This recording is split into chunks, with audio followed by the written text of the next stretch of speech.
LCM, तो 2 दूनी 4 दूनी 8 दूनी 16, 3 3 29 27 7 42 2 बाकी 4 7 4 11 16 दूनी 32 2 1 3 3 1 4 7 दूनी 16 16 बाकी 1 7 21 22 2 बाकी 2 7 28 7 30 324 324 और 24 4 बाकी 2 6 दूनी 12 2 14 4 बाकी 1 1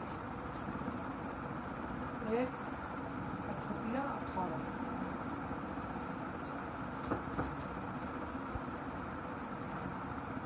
चलिए आ गया है ना।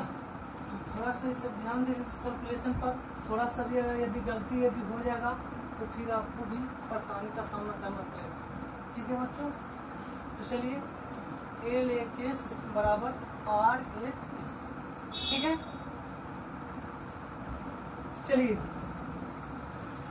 हो गया। अब चलते हैं एक और है,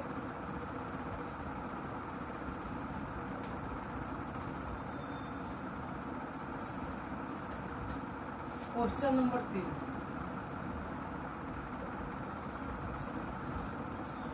सॉरी, ये तो क्वेश्चन नंबर 3 ही था, तो हो गया। अब है कि अभाज्य गुणनखंड विधि से के द्वारा निम्नलिखित पूर्णांकों का एलसीएम और एचसीएफ ज्ञात करें।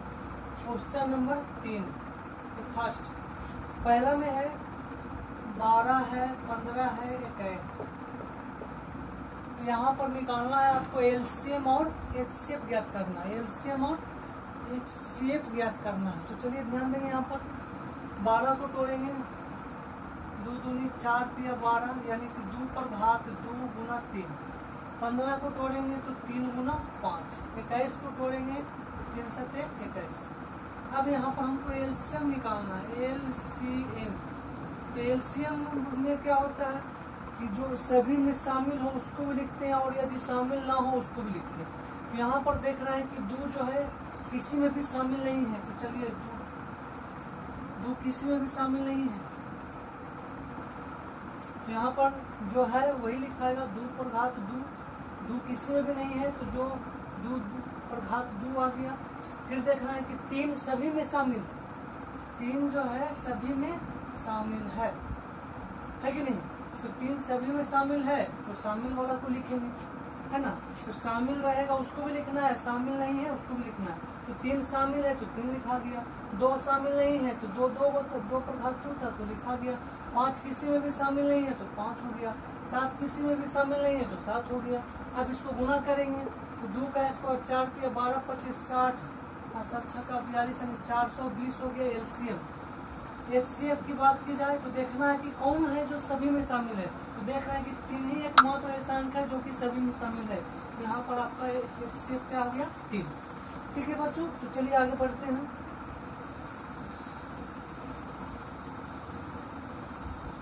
अगला है आपका 17 है, 23 है, 29। 17 है, 23, 29। 17 x, हालांकि 1 से लगाया नहीं जाता है। यहाँ पर 17 जो है किसी से 1 के अलावा और किसी से कटता नहीं है, तो इसका एलसीएम तो ध्यान रखिएगा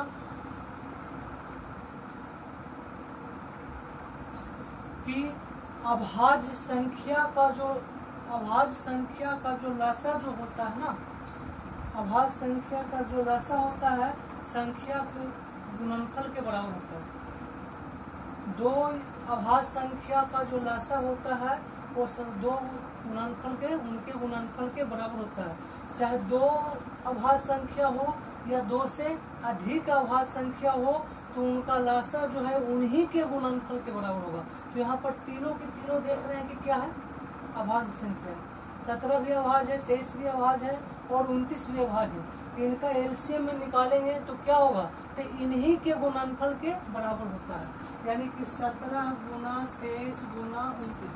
पूछेगा एग्जाम में कि 2 या 2 से अधिक अभाज्य संख्याओं का लसा कितना होगा, तो कितना होगा तो क्या बताएंगे कि उन्हीं के गुणनफल के बराबर होगा। दो अभाज्य संख्या का लसा क्या होगा तो उनके गुणनफल के बराबर, या दो या दो से अधिक अभाज्य संख्या का लसा क्या होगा तो उन्हीं के गुणनफल के बराबर होता है। तो 17, 23, 29 ये सारे के सारे अभाज्य संख्या है, तो इनका लसा जो है इन्हीं के गुणनफल के बराबर होगा। तो चलिए इन सभी को गुणा कर देंगे। इसमें कोई एक के छोड़ करके और कुछ शामिल नहीं है। तो यदि कुछ शामिल नहीं है तो यहाँ पर HCF जो है इसका HCF का मान क्या होगा 1 होगा, क्योंकि 1 के अलावा और तो कुछ है नहीं। HCF कहता है कि जो सभी में शामिल है वही HCF होता है। तो एक ही एकमात्र ऐसा अंक है जो कि सभी में शामिल है, इसलिए HCF इसका 1 हो गया।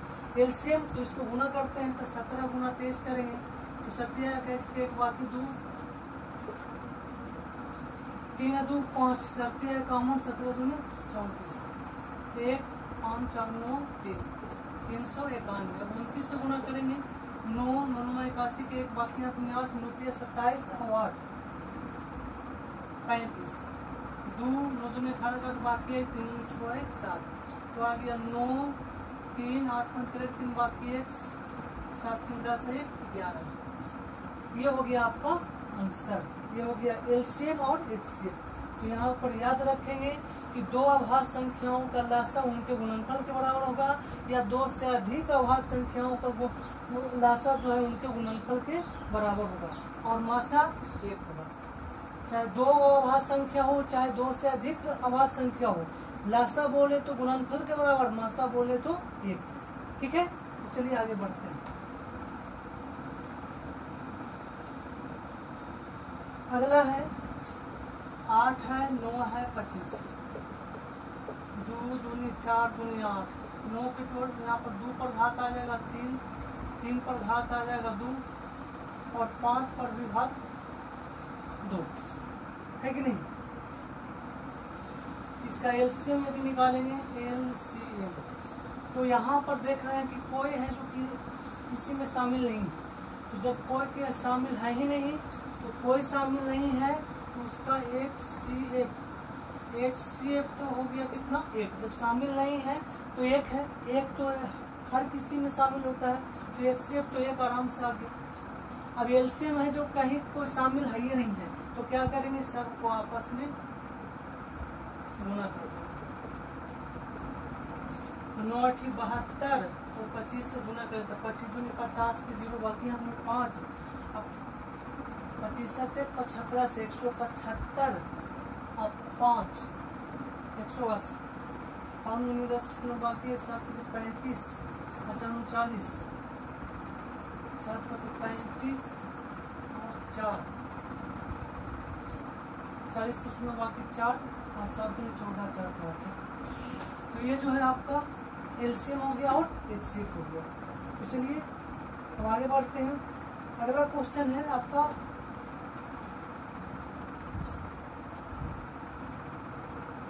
Question number 4। इसमें कह रहा है क्या, दिया है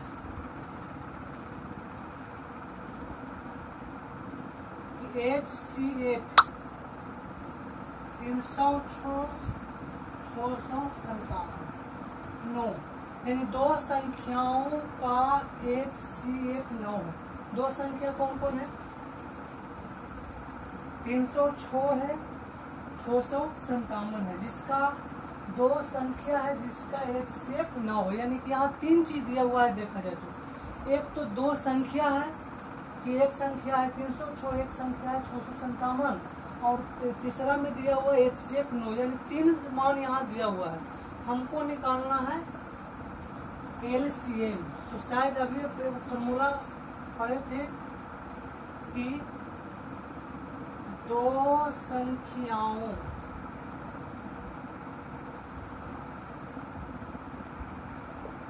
का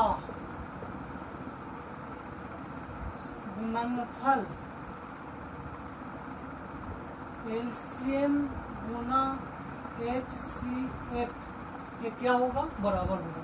दो संख्याओं का गुणनफल जो है LCM और HCF के बराबर होता है। तो चलिए देखते हैं। तो संख्या गुणनफल 306 गुना 657, LCM मालूम नहीं है और HCF जो है दिया हुआ कितना है 9 है। चलिए काट देते हैं इसको। 9 27, 3 और 9 चौके 36। तो LCM बराबर आ जाएगा आपको 6, 5, 7 गुना 34। 7 चौ 28 का 8 बाकी 2, 5 चौ 20 है 2, 22 के 2 बाकी 8 2, 6 चौ 24 है 2, 26। 7 21 के 1 बाकी 2, 5 के 15 2, 5 के 15, 5 के 15 17 7 बाकी 1, 6 18 1 19। तो आ गया 8 3 7 छोटे 3 बाकी 1, 9 2 11 1 12 2 बाकी 1 1 1 2। ये आ गया LCM। तो याद रखना है कि दो संख्याओं का गुणनफल बराबर होता है LCM गुना HCF होता है। ठीक है बच्चों, तो चलिए आगे देखते हैं क्या।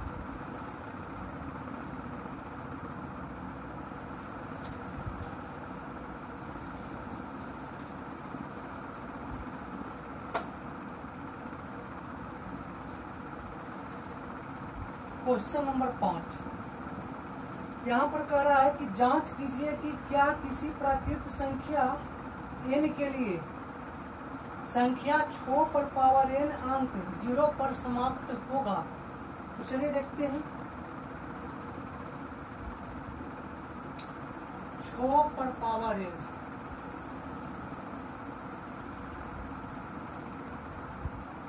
दिया है, इसको यदि तोड़ेंगे तो 2 गुना 3 पर पावर n होगा कि नहीं होगा।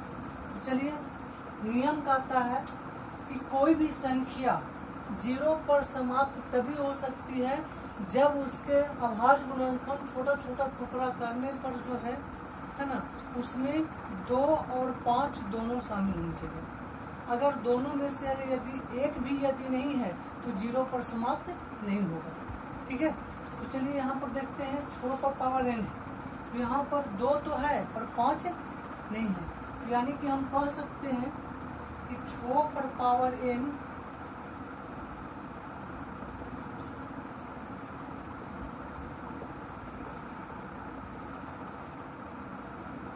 जीरो पर या 0 पर समाप्त नहीं होगा।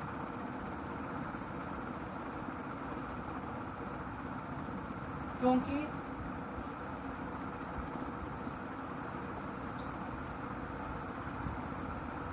इसके अभाज्य गुणनखंड में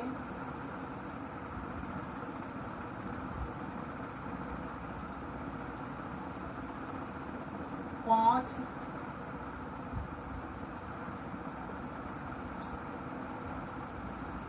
शामिल नहीं है ना, 5 शामिल नहीं है।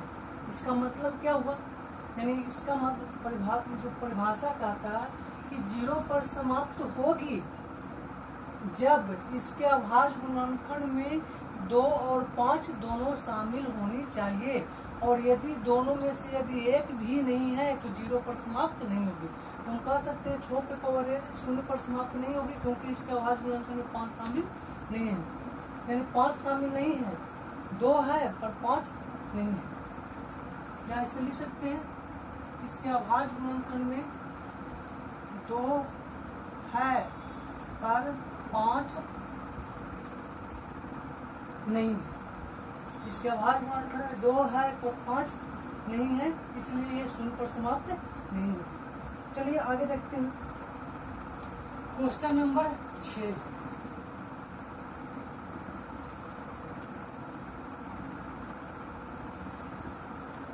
व्याख्या कीजिए कि 7 गुना 11 गुना 13 प्लस 13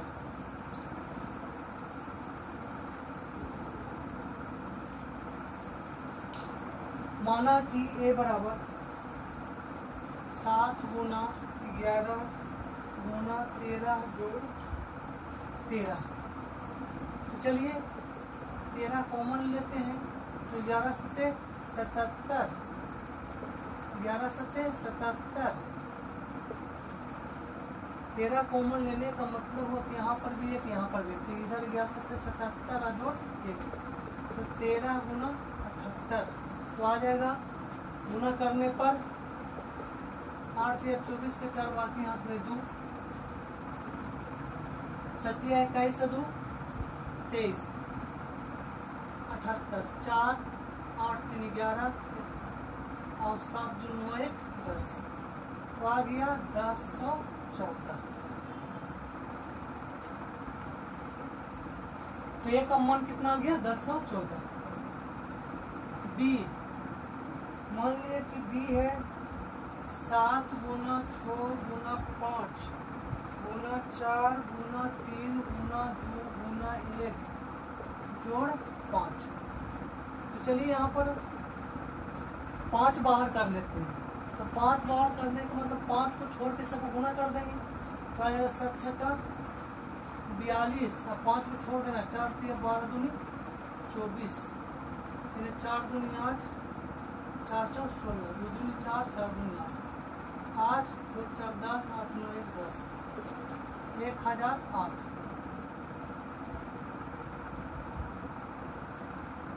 इधर 5 खत्म हो जाएगा तो 1, तो 5 गुना 1009, 9 5 है 45, 5 है 50, यानी क्या गया 5045।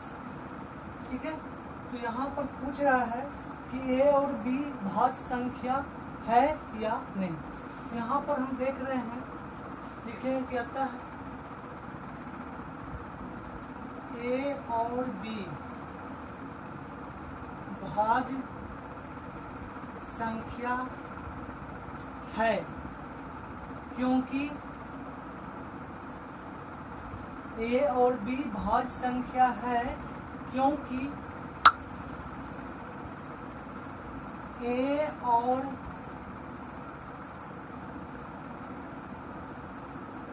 बी में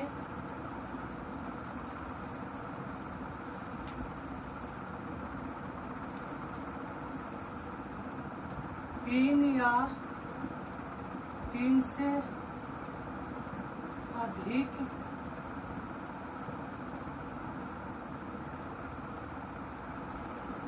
गुणनखंड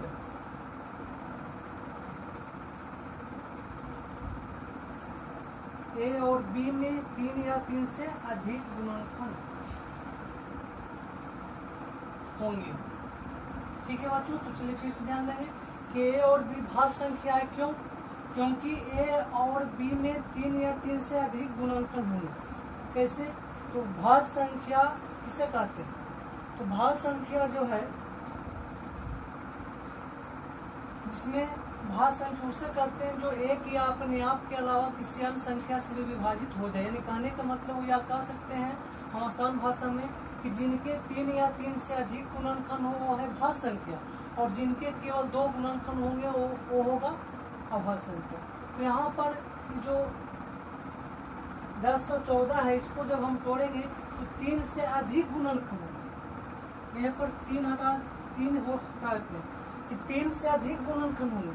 ए और बी में 3 से अधिक गुणनखंड होंगे, इसलिए ये क्या है? भाज्य संख्या।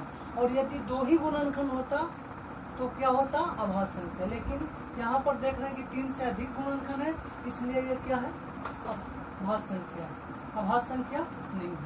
ठीक है, चलिए आगे देखते हैं क्या है।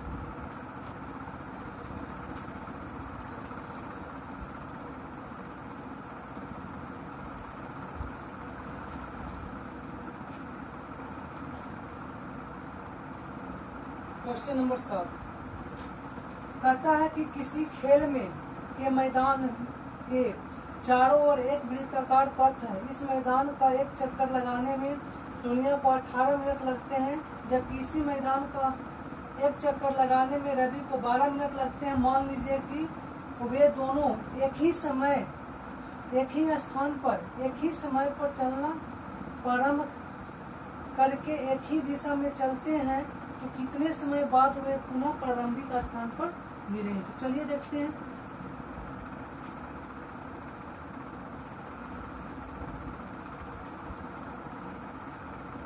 दिया है कि एक चक्कर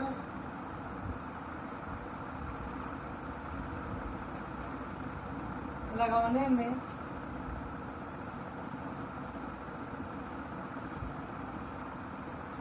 सोनिया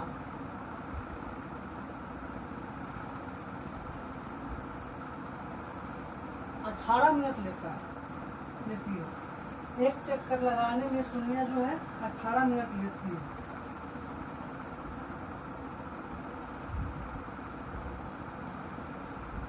एक चक्कर लगाने में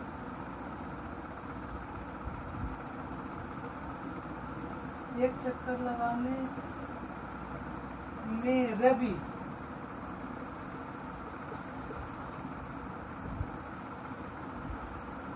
12 मिनट लेता है।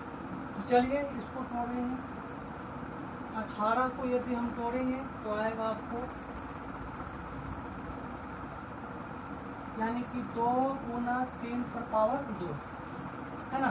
12 को यदि हम तोड़ते हैं तो आता है 2 छक्का 12 द्वितीय छोड़ यानी कि 2 पर पावर 2 गुना 3 है ना। तो इसमें निकालना क्या है, तो वे दोनों एक ही स्थान पर पहुंचने में लगा समय।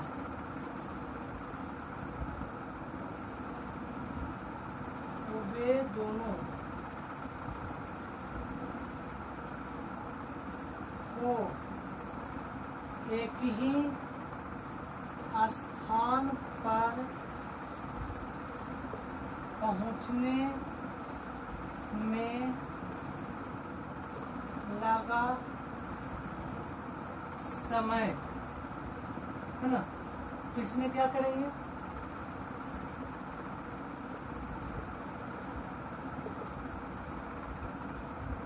अठारह 12 का एलसीएम निकाल लेंगे।